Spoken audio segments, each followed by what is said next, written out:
Welcome back, class, to another collab, to another stream. Today is Animation Collab.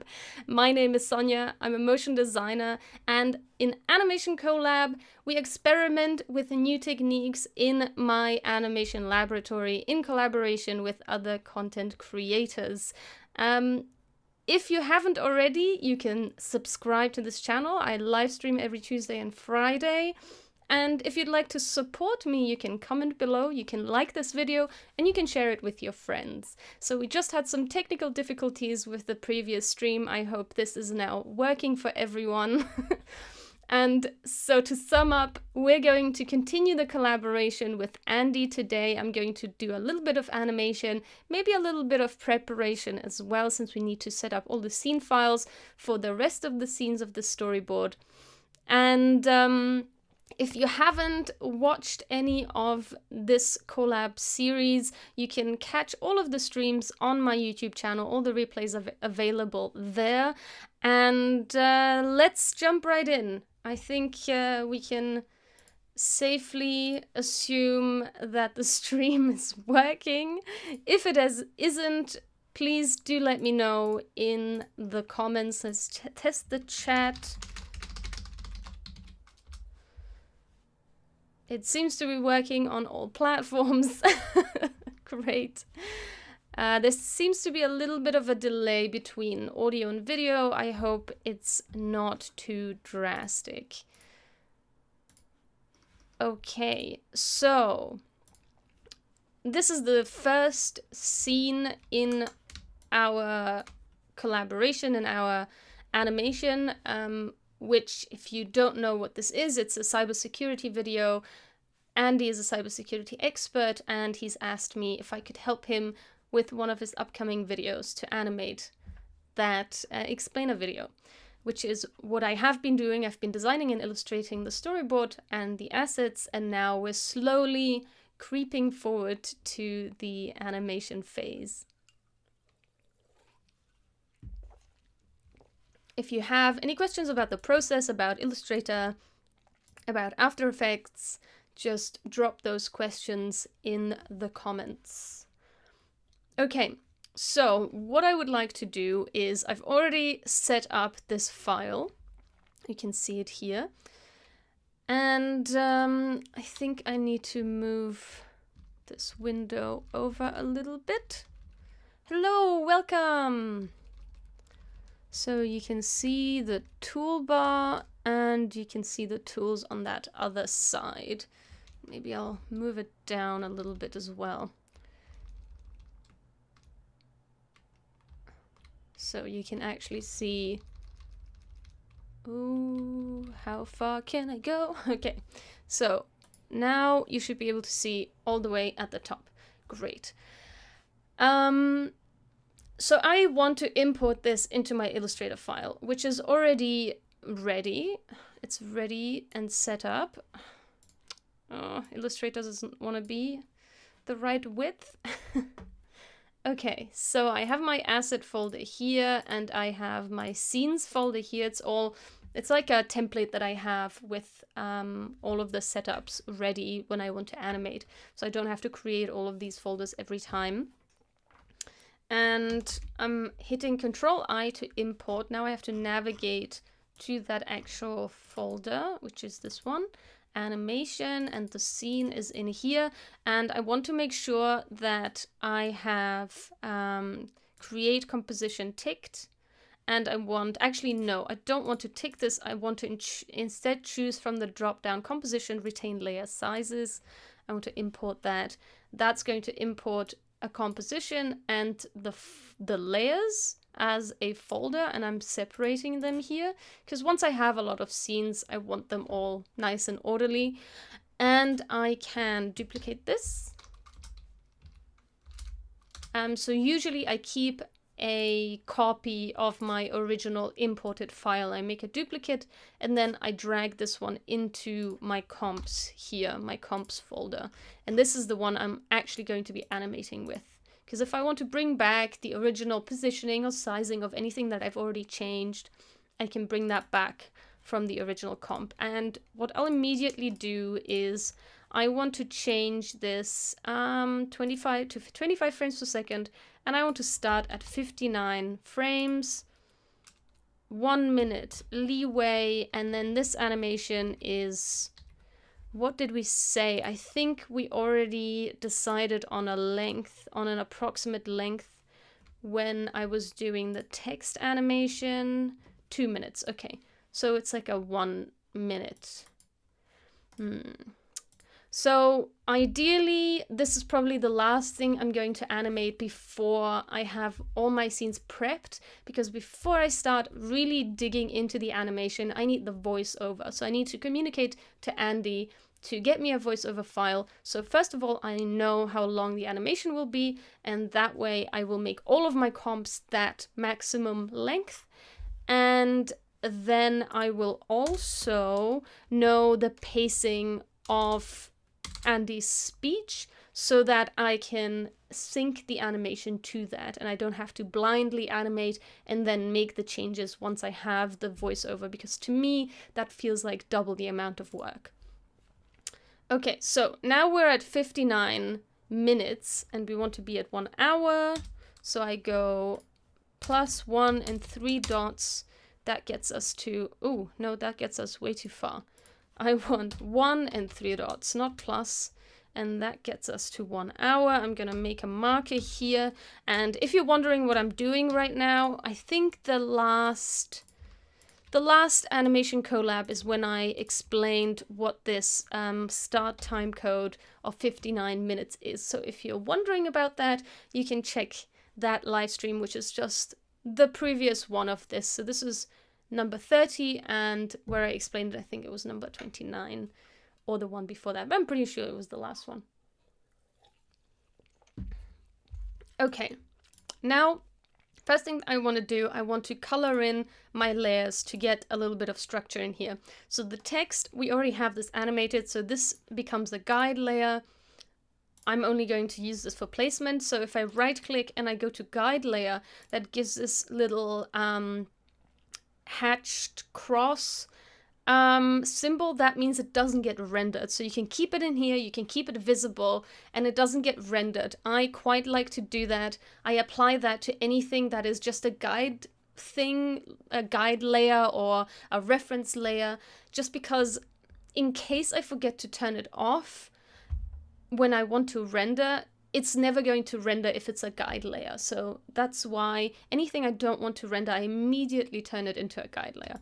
Okay, then we have Andy here, and I'm gonna just make him blue, and I'm going to put a controller somewhere, and the body is probably the most central place, and I'm using motion 3, but you can just create a controller by hitting Control, Shift, Alt, and Y, and that creates a controller. But with motion 3, the good thing about this controller is it's not always useful, as you might have seen in the animation process of the text frame. But sometimes it's useful because I can highlight multiple layers. I can click the controller and it will put the controller in the center of all of the layers combined. In this case, I don't want that, but it's still a good thing to have. And I'm gonna just put it in the center of the body, drag it up to the top, then highlight everything. I can also just highlight this label group. It will highlight everything of that color. That's another reason why I give groups of layers that belong together the same layer color, a layer group color, I guess, because then I can just highlight them all with select layer group. Yes, there is a shortcut. You can hit J and K. So if I had, but that doesn't apply just to markers. So if I had a marker here and a marker there, and let's say this layer is here and this layer is there, and maybe this layer also has a keyframe, J and K, so J is backwards, K is forwards, they will jump between all kinds of things. Now I had that highlighted, but so actually it does only jump between the keyframe. I thought it jumped between markers as well, so I guess I was wrong. It does not jump between markers. It only jumps between keyframes. I'm pretty sure, hi Simon, I'm pretty sure there is a shortcut to jump between markers, but I don't use that often, so I'm not sure about that one. But let me test that for a second. Now that you mentioned it, I'm quite curious. I wonder if I hold Alt and forward, no. Control and arrow keys, no. Shift and arrow keys, no. Yeah, I think no. I think no is the answer. Control K brings up the project settings, and K and J really jump only between keyframes. I really thought they also jumped between markers and cropped layers, but I guess I was wrong. I also want to name this Control Andy.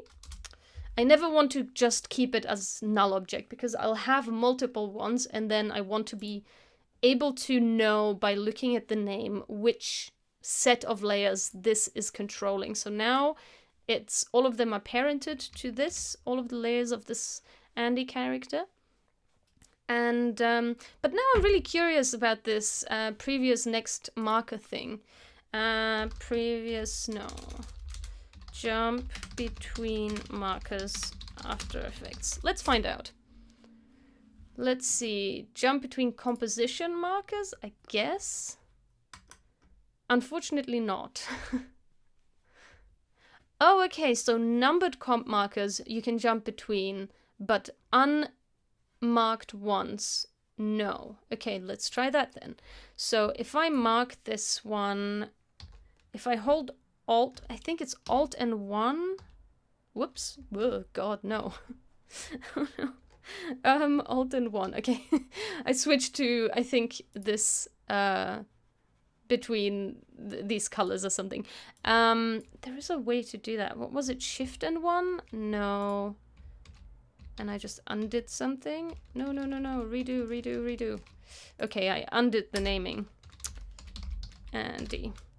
There is a way to quickly give a marker a number, but I don't often use that. What I do more often is hold Alt and the star or the times key on your numpad, on your numerical extended keyboard, and that opens a dialog window, and then I can immediately name it something like hand, you know, like if I want to mark that at this point the hand is moving. And I wonder, so if they are marked, numbered comp markers, yes, unlabeled ones, no.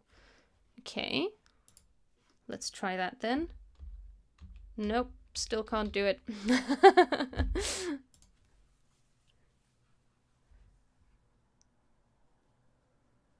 I'm sure. Hi, Lara. Welcome to the stream. Let's have a look at the shortcuts. I'm so intrigued. Now I must know. I must find out. What's the shortcut? Damn it! The shortcut for shortcuts is always something different. In Illustrator, I think, or in Premiere, it's like Control Alt K. Here, it's Control Alt apostrophe. Why can't you just make the shortcuts for the same things the same shortcuts? It's so annoying. Marker, let's see, add marker, update marker, lock marker. Yeah, it doesn't look like you can actually. These are all the marker shortcuts I can set, so I guess there actually isn't one, and I can't set it either. Now that kind of annoys me, but you'll find when you work with After Effects that there are lots of these types of things that are annoying. Okay, so mystery solved. Unfortunately, that's a no. Mr. M2. Okay, let's get going. So what I want to happen is basically I want to rotate and position this character in, and I'm working at 20 frames per second, so usually my transition and like my first call for motion is 20 frames. So I hold my shift and my page down, I go 20 frames further, and I add some keyframes, and I just whack on a 75% velocity, which I have saved through the Motion 3 plugin. But if you don't have that plugin, you can just go to keyframe velocity and add 75% on the influence. That's like my standard. And if at any point, like with character animation, you usually have to do a little bit of tweaking, then I usually go into the graph editor and make any changes that I want to make in this. Right now you don't see anything because the motion hasn't changed yet, or the properties haven't changed yet. But basically, yeah, I work with the 20 frame distance and the 75% velocity at first, and then if I want to tweak something, I go into the graph editor and tweak those curves. So first, I wanted to rotate. I want him to rotate in a little bit. So let's have him rotate like this, and like that.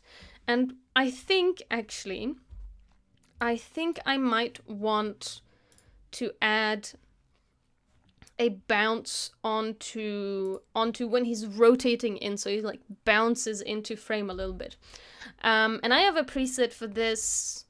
I have this like whole set of presets, which this is the big announcement that if you follow me on Instagram, you might have seen in my stories. I will make available for my patrons. I will make this entire file available with my animation presets. That includes my random position preset, my wiggle preset, which has all kinds of wiggle, position, scale, rotation that are linked to a controller, which means you can make changes to... Sorry, that's the wrong controller. I want this controller. The amplitude and frequency, you can change that, which means you can apply this expression to lots and lots of layers, but have all of the controls on this wiggle controller, and make the changes on all of your layers will line up with that, will sync to this controller. I have a bounce back control. It's called differently in like the original term. And I have a bounce, so that's the inertial bounce, which like bounces in and like, you know, has a bit of a fallout and then comes to a standstill. And the bounce back is like as if something was hitting the ground and then like a ball falling to the ground. So that's my bounce back.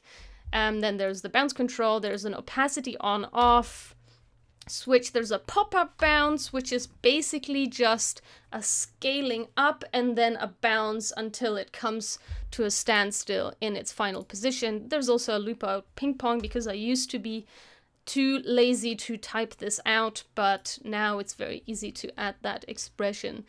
And yeah, this will be, all of these presets will be included in that project file, as well as this text layer, auto scale responsive text shape with animated text and the animated frame, with all of the expressions in there. That will soon be available to all my patrons. Currently, my patrons have access to the animation without keyframes, to that script file. So if you'd like to first support me and second get super cool bonuses as part of the classroom, which is what I call the Patreon, then come join me. Join the classroom, become a patron of mine, and you can get all of these cool expressions and project files to help you level up your animation skills in After Effects. So that's the big announcement. And now I lost track of where I was. Let's close all of the things that I don't need. Right, there is also the fact that I came up with this animation without keyframes, that was one of the talking points in the last stream, that I wanted to create an animation without keyframes so that I can then add those slider controls to the essential properties and essentially make them dependent on the size of the text. And I managed to do that, and I can show you what I did. That is this expression here. I hope you can see that well. Let me go to the full screen so that you might see that better. I'll zoom in here so you might have a better view of this. Okay, so basically, ooh, that's a little, there we go. Oh no, the link to my Patreon doesn't work for you. Why is that? Let me check. Let me check why that might not work. Patreon. Oh no, there was a typo. It added a whole bunch of weird symbols after the link. That is very strange indeed. Yeah, I know, there's a whole bunch of question marks after it. Not sure why that is. Thank you for pointing that out, because that is very annoying. Let's see.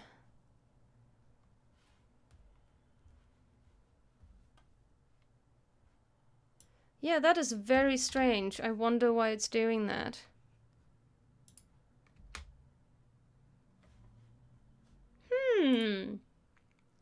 Very strange indeed. Okay, Simon, if you could try that again and let me know if that works for you now. I've posted it in the chat, but I've also posted it again in the description of the video. So hopefully now it should be working. And let's close all of these things.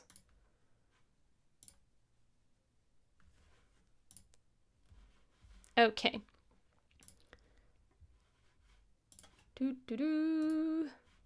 I opened so many tabs. Okay, here we go. Where was I?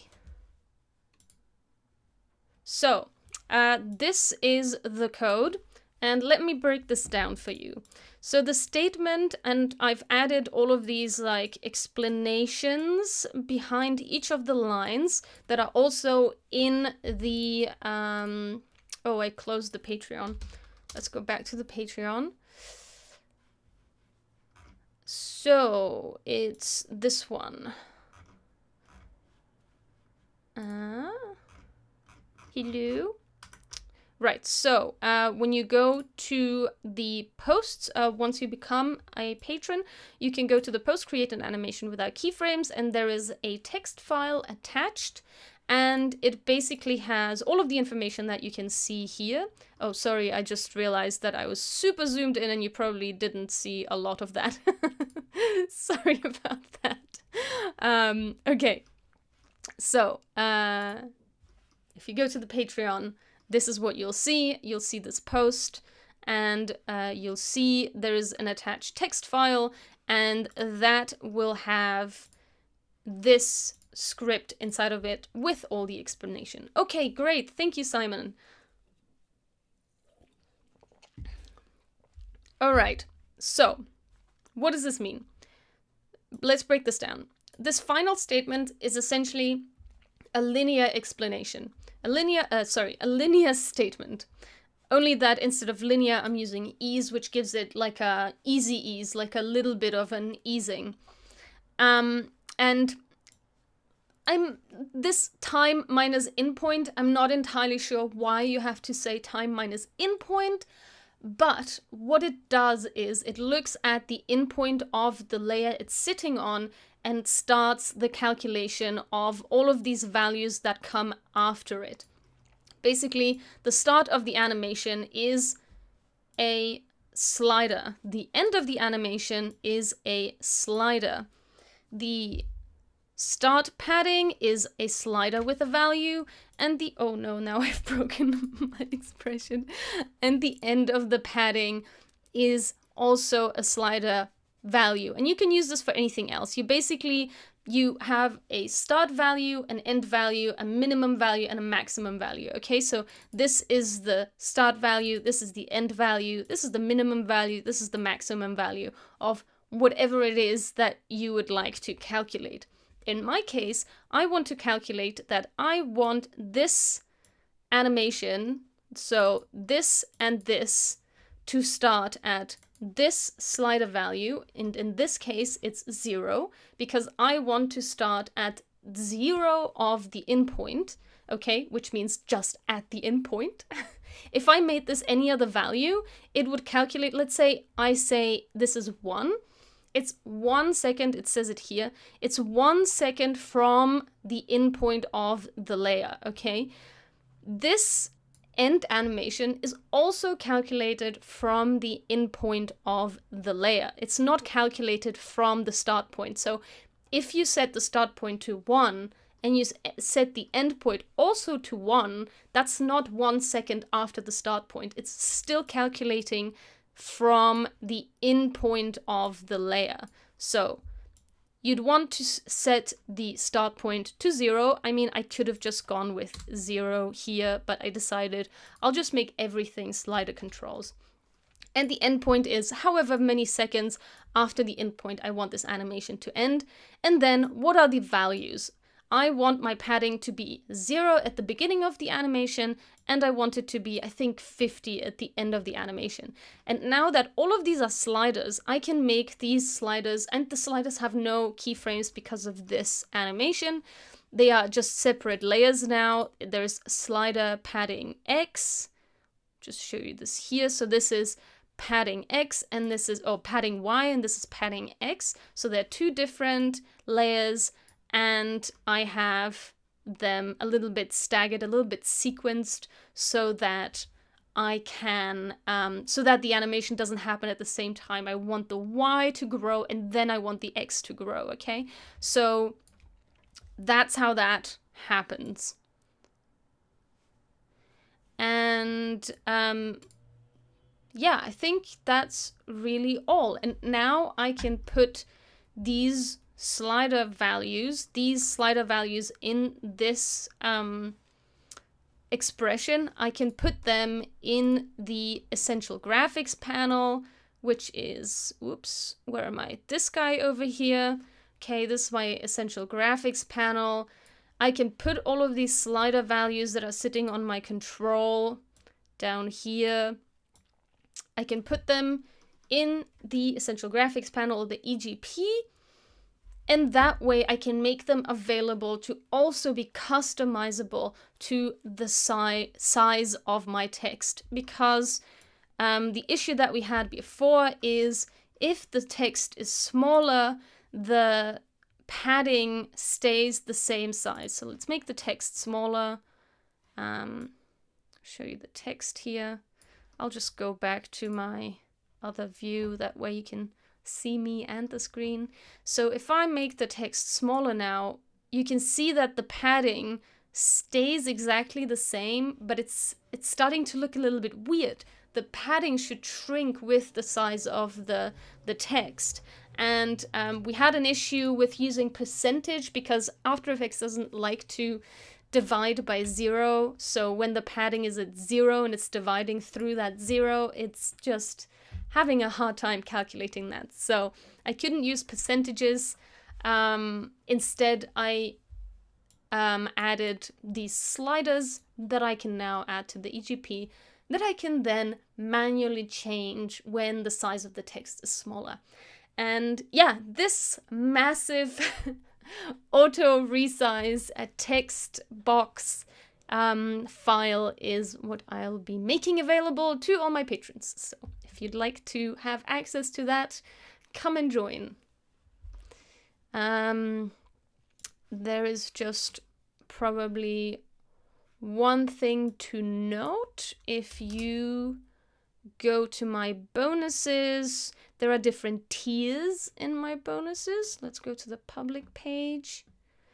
So there are different tiers. There is the fresher, postgrad, BA.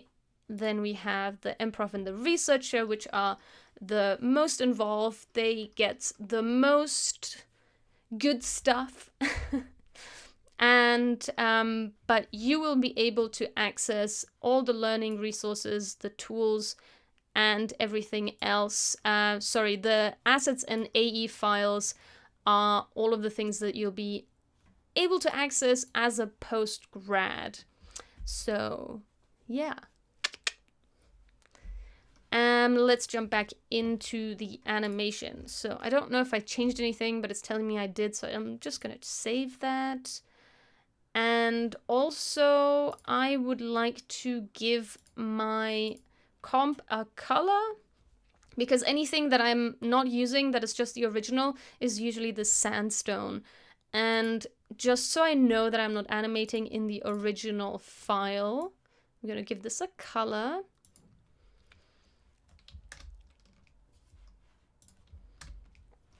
And right, I wanted to do a little bounce control, so I'm gonna grab this bounce control. This way you can also see, how I've set up these animation presets. And basically I copy over the controller for this. Then what I do is I copy the expression from this layer that is linked to the bounce control, okay? I copy that, I copy the entire thing, I don't change anything, and I paste it onto, I think I want it on rotation. I paste it in here, and because the layer is named the same thing, it just recognizes the all of the information here.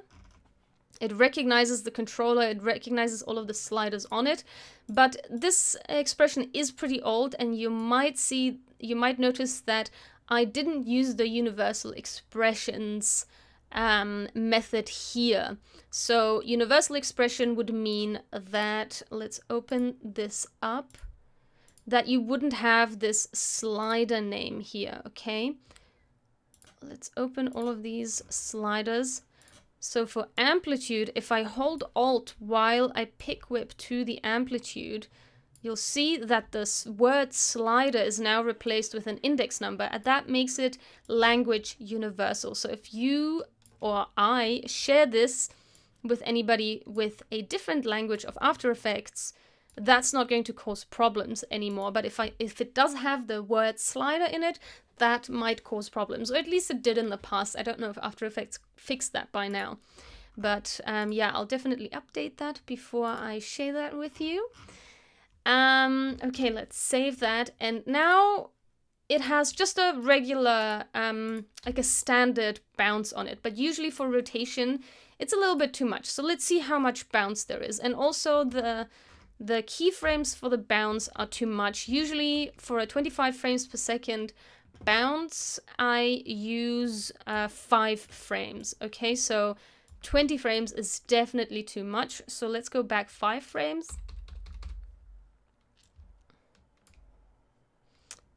And we want them linear. Okay, that's not working at all. So let's see. Yeah, that's better. So it's more like that. And now comes the fiddling part. Okay, so of course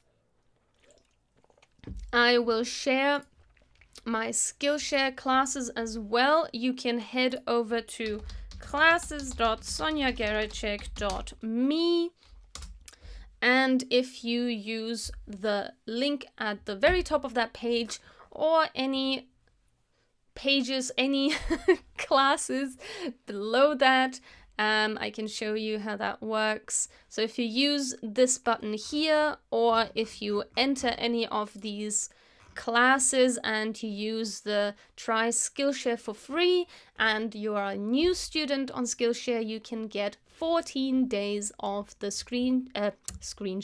Skillshare premium membership for free.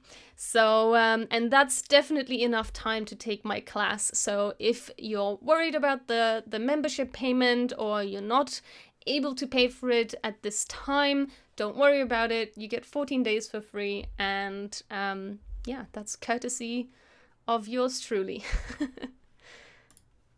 Okay, so it's okay. It's wiggling a little in a weird way, okay? It's wiggling like...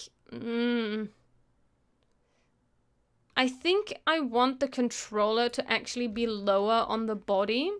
So what I'm gonna do is I'm gonna bring it to this position, because now here they are. What I could also do, actually, what I normally do, if I have a very complex character, I usually bring it in its own composition so that when I'm animating it in here, I can actually see it.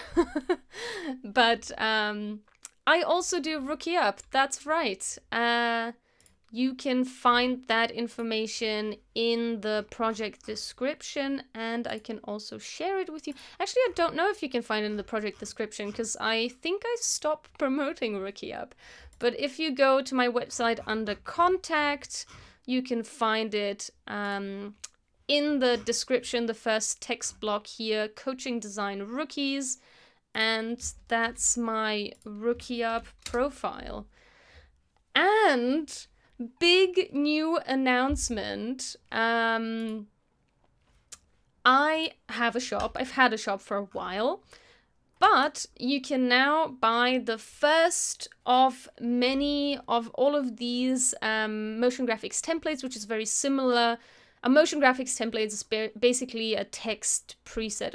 They can be other things, but in my case, they're like these sort of title or lower third presets that are customizable and responsive, and the frame resizes and auto scales. And this Clean Lines lower third is now available on Gumroad. Yay!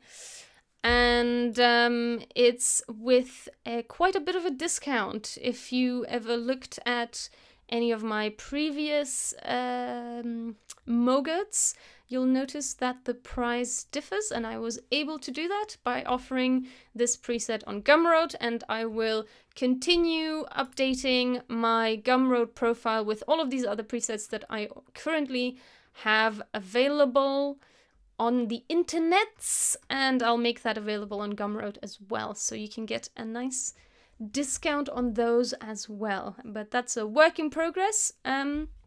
Yeah, so that's a nice update too.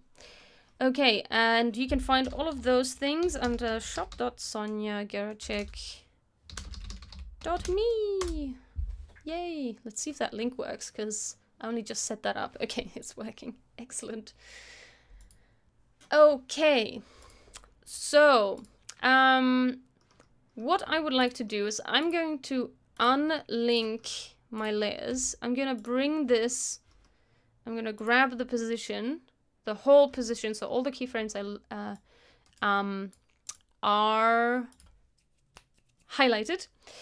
And I can do that by just clicking on the position property that highlights all the keyframes on that layer, and I can hold shift or just drag this down. And when I start getting to like what the body should be, I think the body is that's the body. Somewhere around there, I'm gonna parent it back to that controller.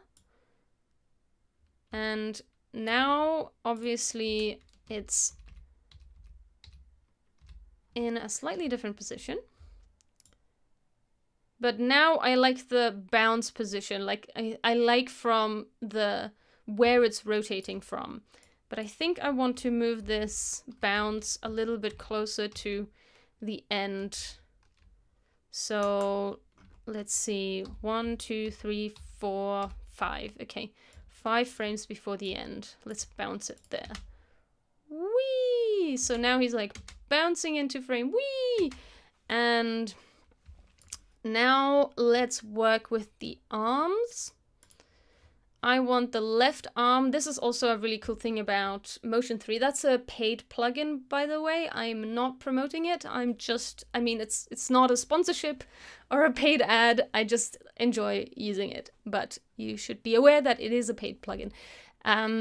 So what you can do is you can just shift the anchor point to all of these different locations. It's way easier than having to drag the anchor point to those locations. I like that a lot about this. And I think I want to maybe down here. And so when he comes in, whee! I want this arm to not be at the top. So I'm going to change the rotation. And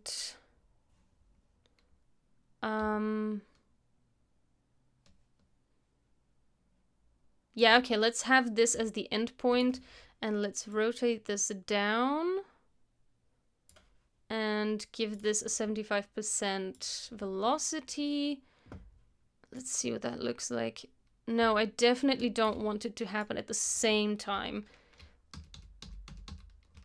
Let's move this 5 frames forward so there's a little bit of a whee. Okay, that looks a little strange. I don't know. Do I like it? Do I not like it? Yeah, this point, I think I don't like how it's sitting so far away from the body. I can just move the arm a little bit further in. And maybe I can actually use the same bounce for this rotation. Maybe I don't want this bounce, and I can reset this, and I just add this bounce. Ooh, oh no, what happened? Oh, okay, right. I want this going from not 0, but more like, yeah, that's the thing. I think I have to move the arm as well as rotate it, because I think it's...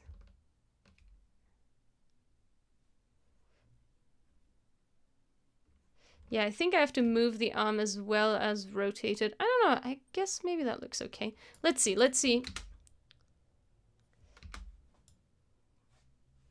Maybe it looks weird because the other arm isn't doing anything. So let's add that to the other arm as well. Okay, well, those numbers are not good. Minus... and then... whee! But I also don't like the position of this arm. Maybe I don't want to see this arm. Actually, maybe I don't want to see this arm. And...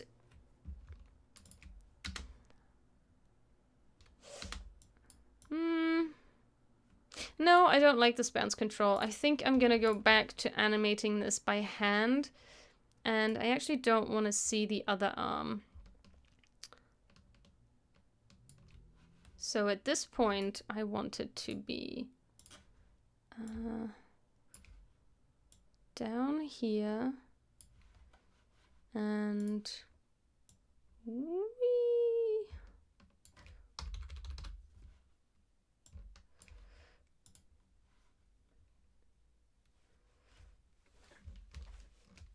Ten frames, and now he's gonna wave.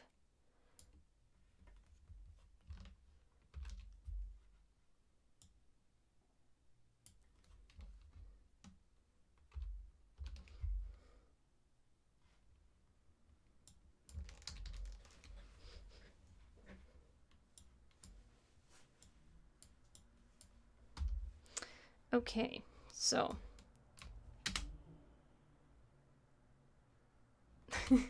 looks so robotic, but that's okay.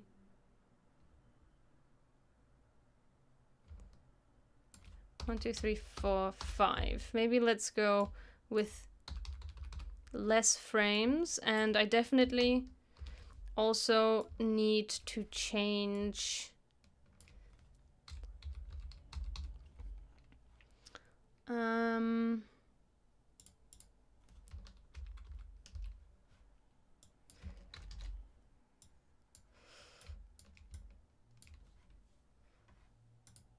Oops, no, I want this one.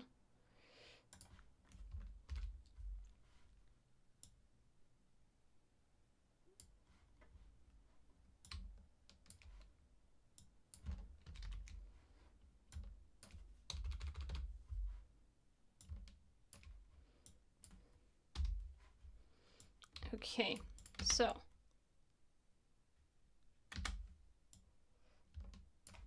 I want to sequence this a little bit down so that he's like, whee, swoosh. And maybe I'll have this at 100% going to 0 linear velocity. Whoops.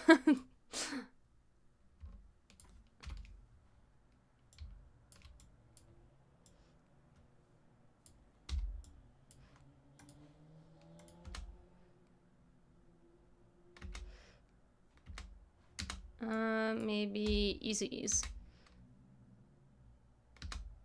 I think that's too long. Let's go 15 seconds.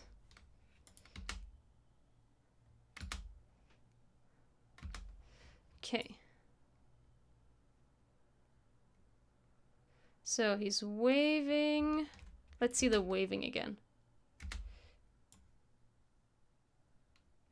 And this is lingering too long. Let's bring this down to 33%.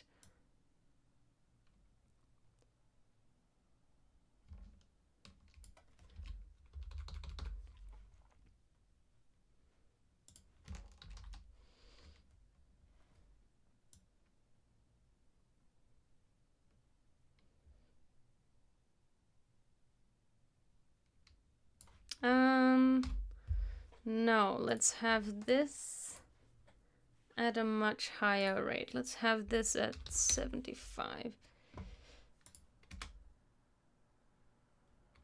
Yep, that's better. Let's have a look at that.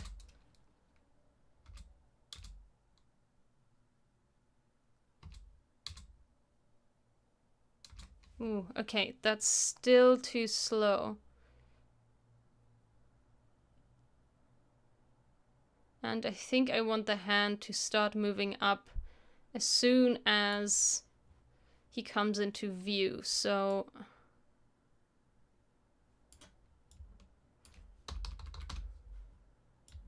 So probably like at this stage.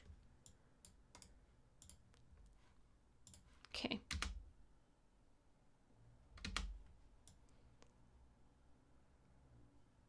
I think I want him to wave a few more times before he disappears. And the waving is too small, too slow.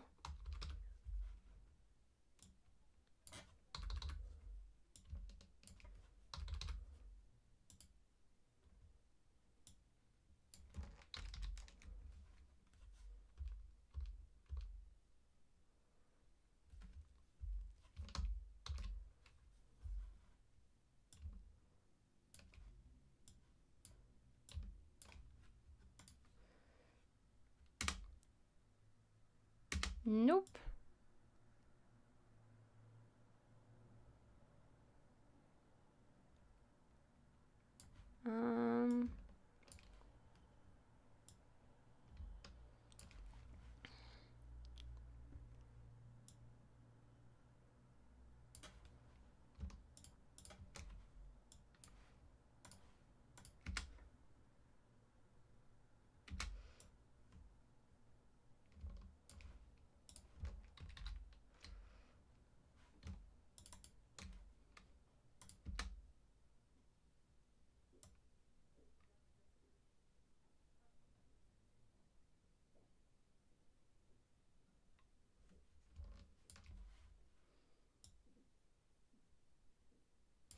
So I want there to be a little bit of a swing when his arm, when he starts going back. I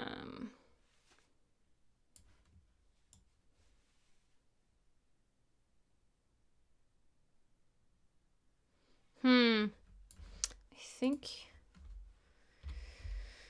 maybe I want this one.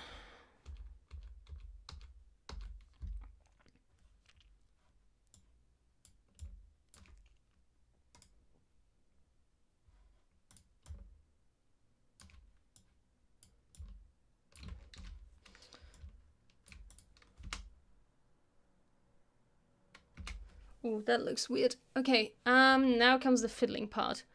We have to find the right timing for this now. Okay, I need him to wave a little bit more. I do need that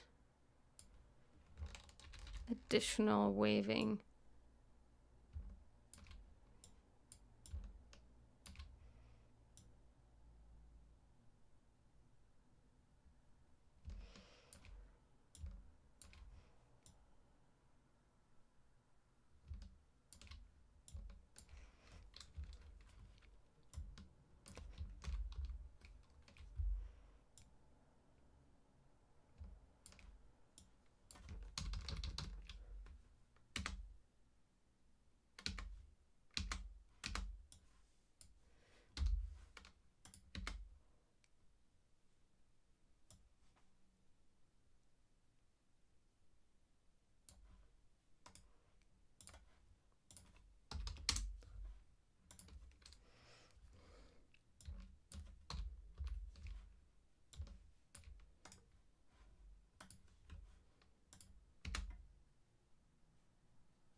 Okay, that looks way better.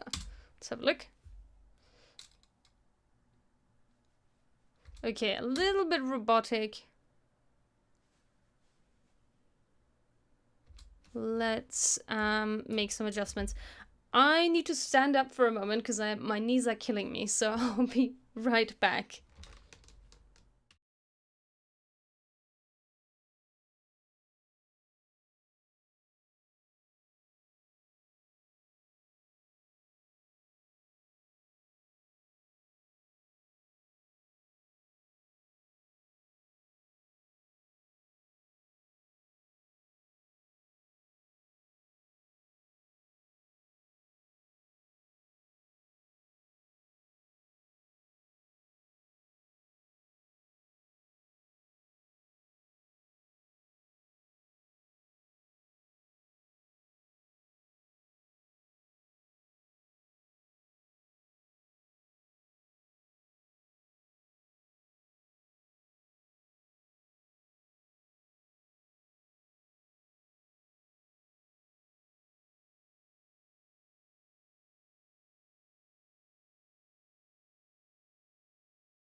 Oh, right.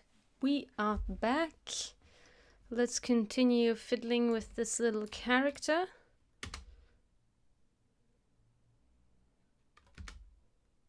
Oh, something's playing in the background? Nope.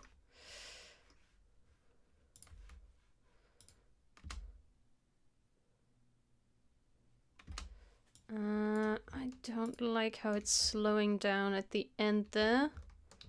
So... come on.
What just happened?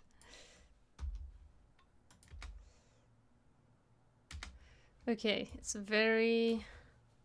Oh, right, okay, I'm skipping a frame. I need to turn that off. I usually have that when I'm animating in 60 frames per second. Doesn't work so well at 25.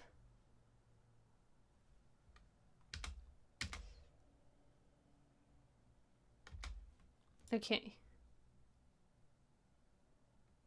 I think I want it to start going at this point.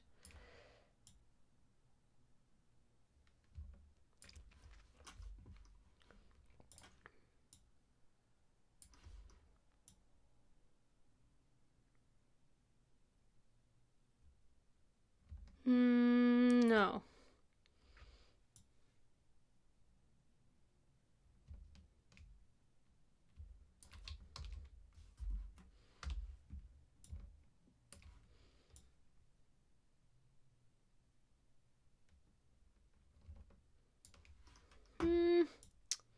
I'm not sure what the natural thing that would be happening when you're waving and you're being tipped. Probably your arm would probably move towards your head.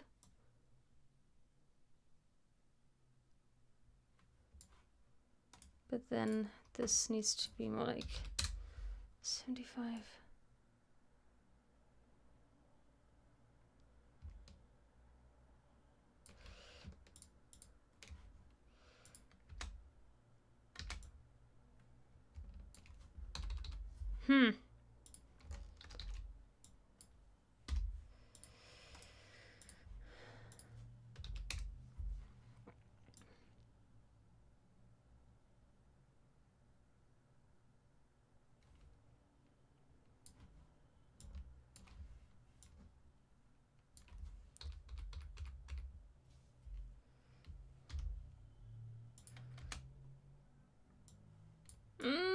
Cannot get the timing right.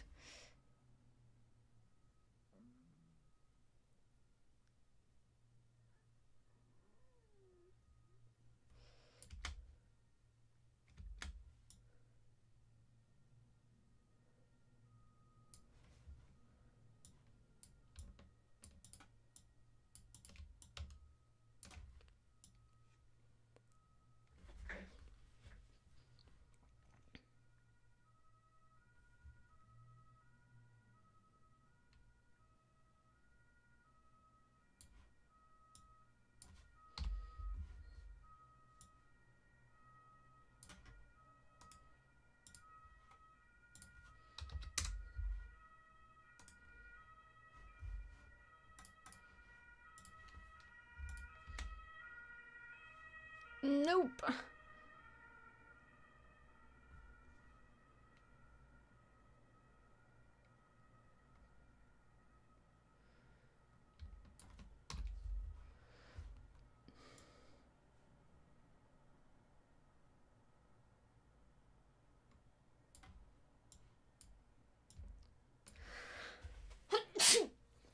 Excuse me.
Okay, this right here looks strange.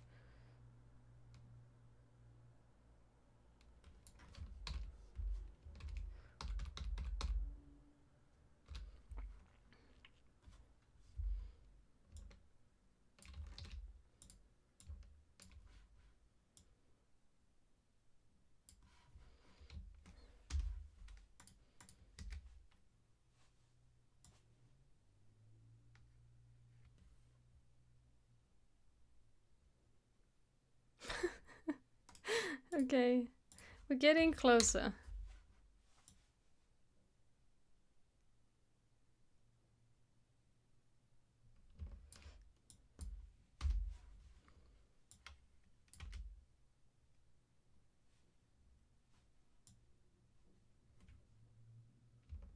And maybe this is just now too high.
Okay, that looks way more natural. Let's have a look.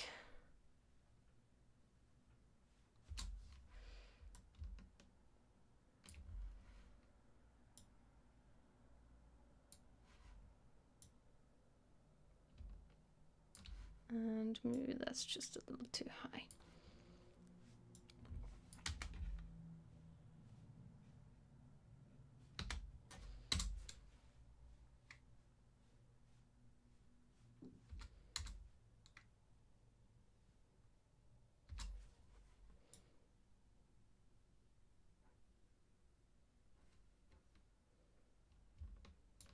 Yeah, that's way too high. Maybe it just needs to do like a little swing motion.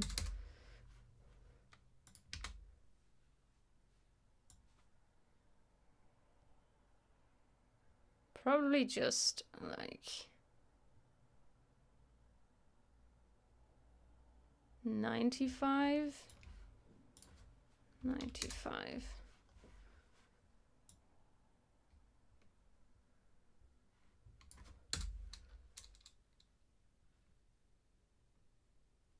Yeah, now it looks more like it's swinging with the motion. And now this one is still a little wee.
I think this should start at the beginning too.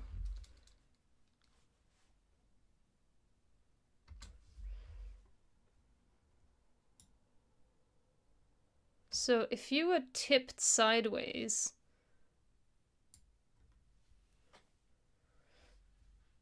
I'm just trying to imitate.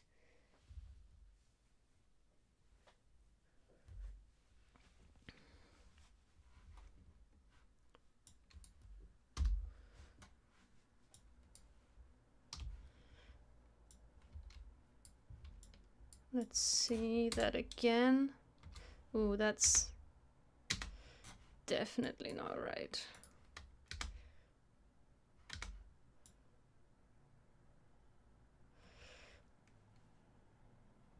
No, I like that other keyframe we had there. So it's like slowly swinging to this position, and then from that position it swings very quickly to the upright position. Well, the start of the wave. So.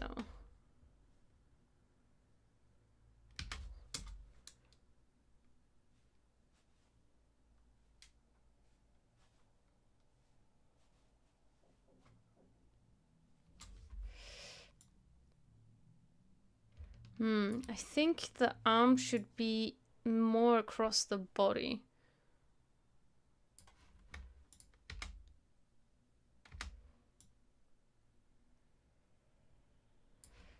And maybe this needs to happen slower.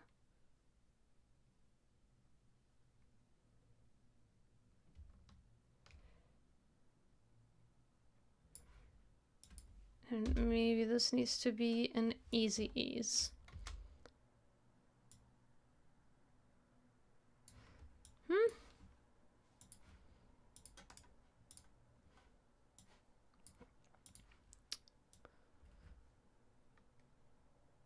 Why is this moving so fast? This should be 100%. It is.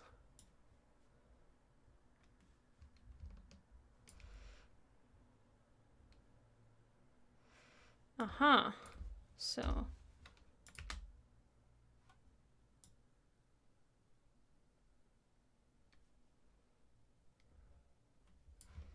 Let's see.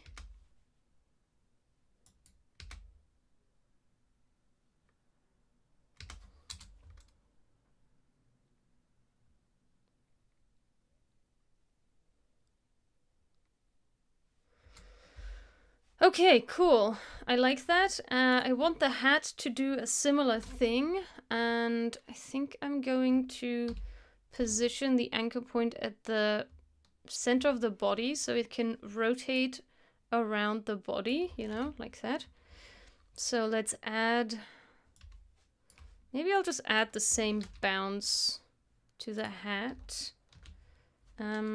Just a few frames later, like 2 frames maybe. And then it has a bit of a bounce as well.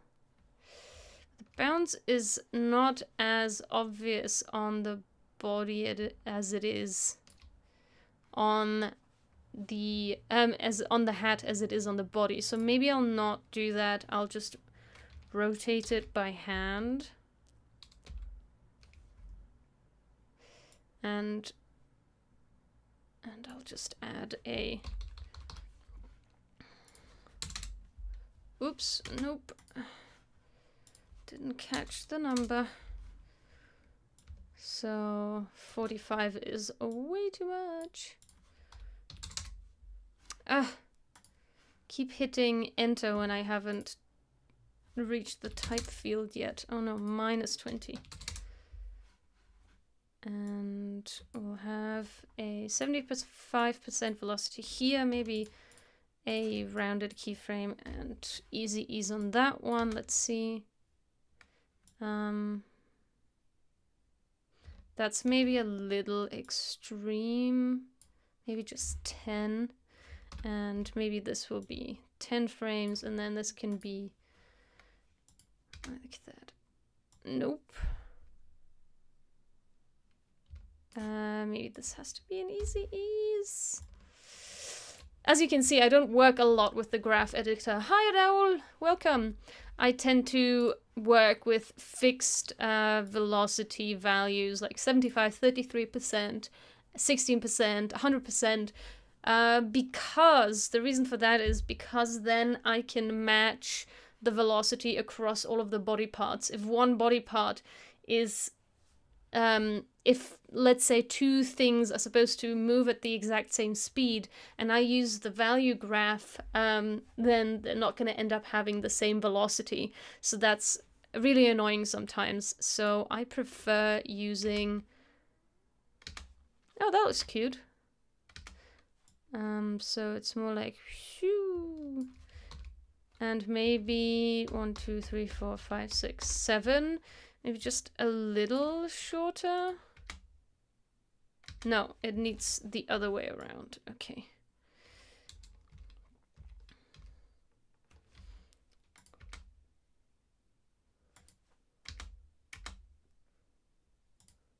It's a little extreme, so maybe I'll tone this down. Maybe it'll come at 15.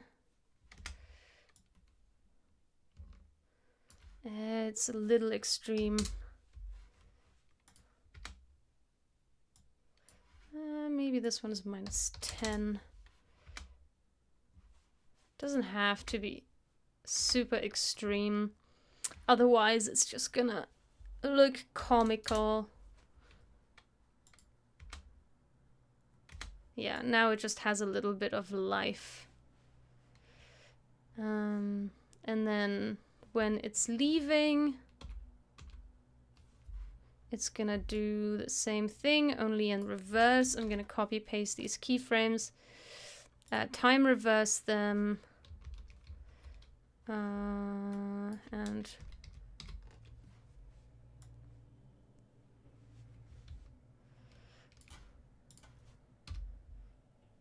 I think, oops, no, 10.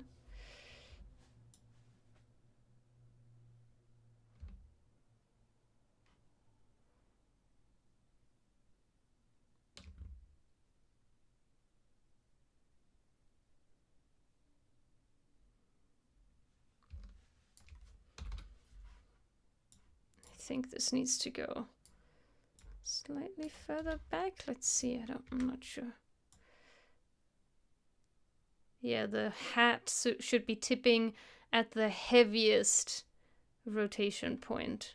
So first the body tips, but before anything you have on your head, you know, like imagine I have this and I tip my head, it stays straight quite a long time before it tips. So it's doing nothing until the heaviest rotation point, and then it tips backwards. Yeah! Oh my god, he's so cute. And I would like the eye to blink. Before I do that, I will rotate it 45 degrees so I can make the blinking in that direction. And I'll bring the scale up. And right as it arrives, it can do a blink. And nope, I will bring it down to like 5%, not all the way closed because that's too extreme. And I'll make it wider as well. Because when you squash something, it goes somewhere. Not your eyes necessarily, but we can still... we can still take that into account. And that's a very small blink. So between like 3 and 5 frames. And I can just have linear frames at the beginning and the end. And an easy ease frame in the center. Let's see. Oh, that was the wrong way around. So the eyes should be open first. And then they should close, so.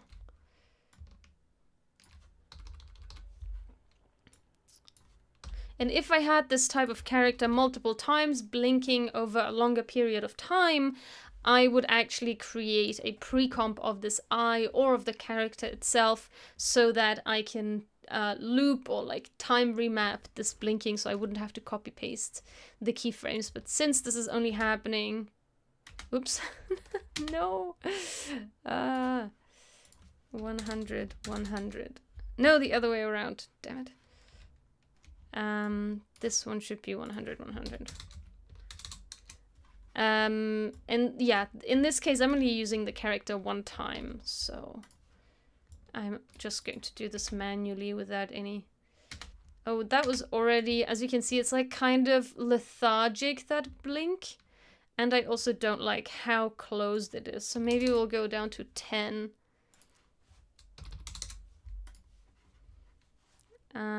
It's too lethargic. So let's go to 3 keyframes. Let's see. Yeah, that's more natural looking.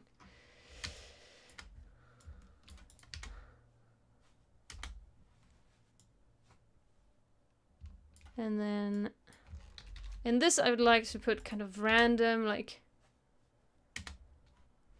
when would he blink? Maybe like here again. Let's see.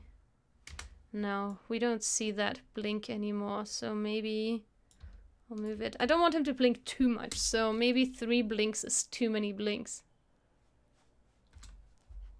Maybe 3 blinks is too many blinks. Yeah, just before he leaves. Maybe I'll just move this forward just a little bit.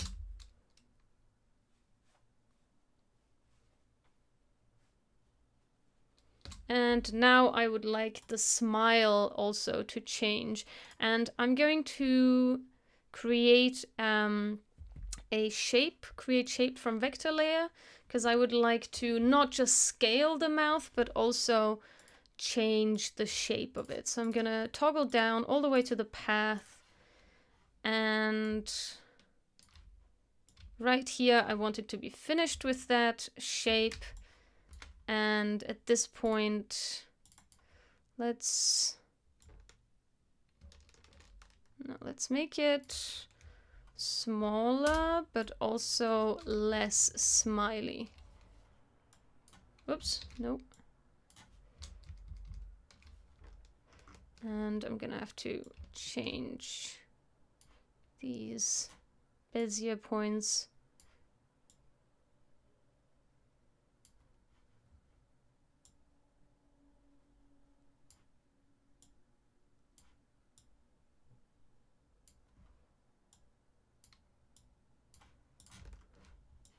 And let's do 75%. Okay, we don't see that. Needs to be longer. Oh, that looks kind of strange.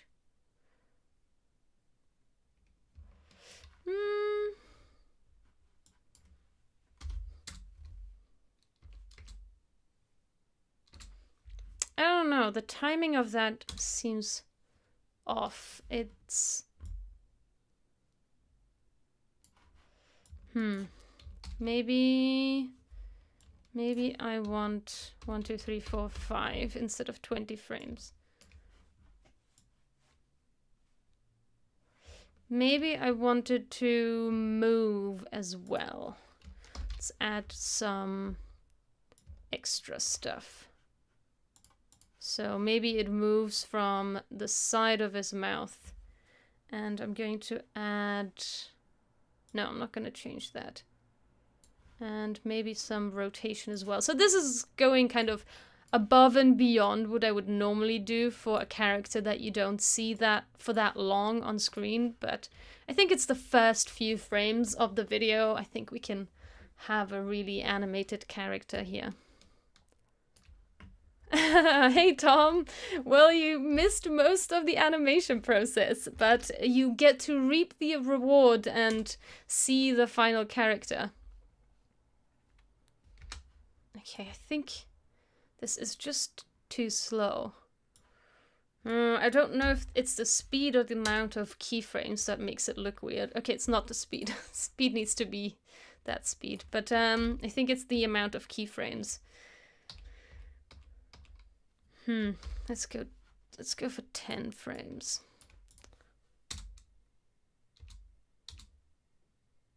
Nope.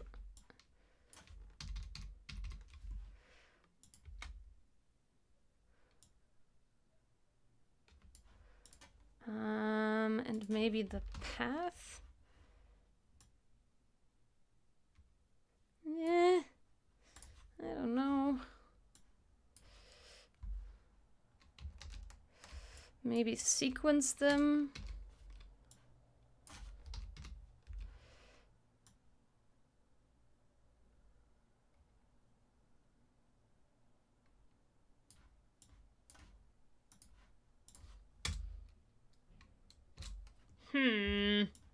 Something. I cannot put my finger on it. What's wrong with this mouth movement?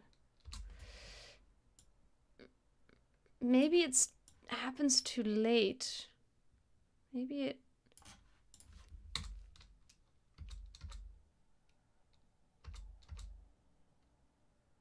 Yeah, I think...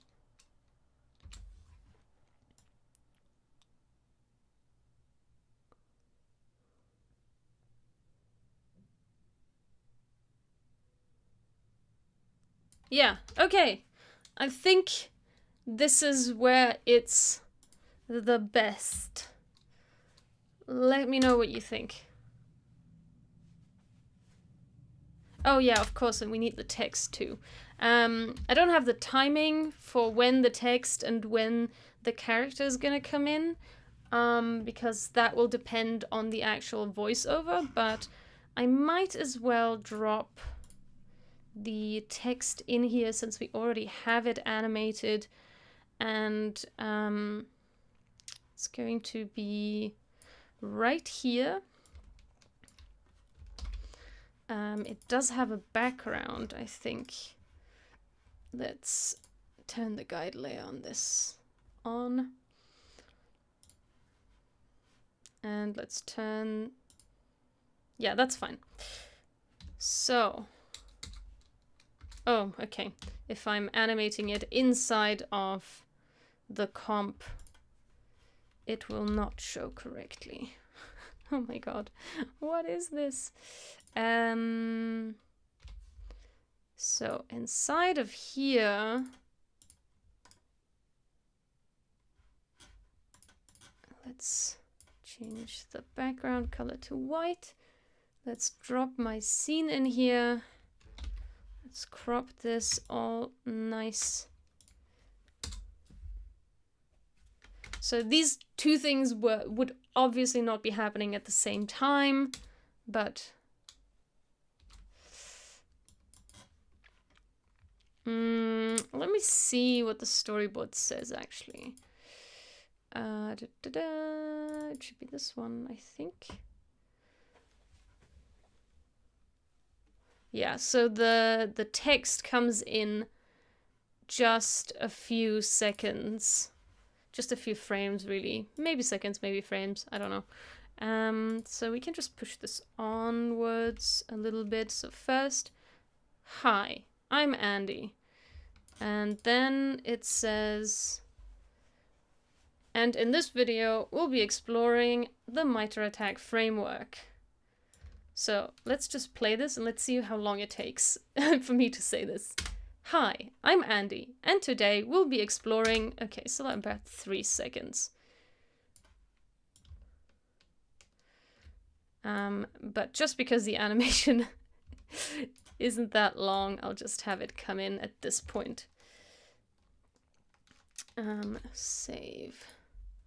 Okay, let's see.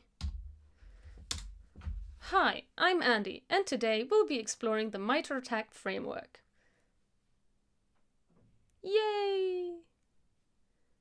Yay! I love it! Do you love it? I love it. Woohoo!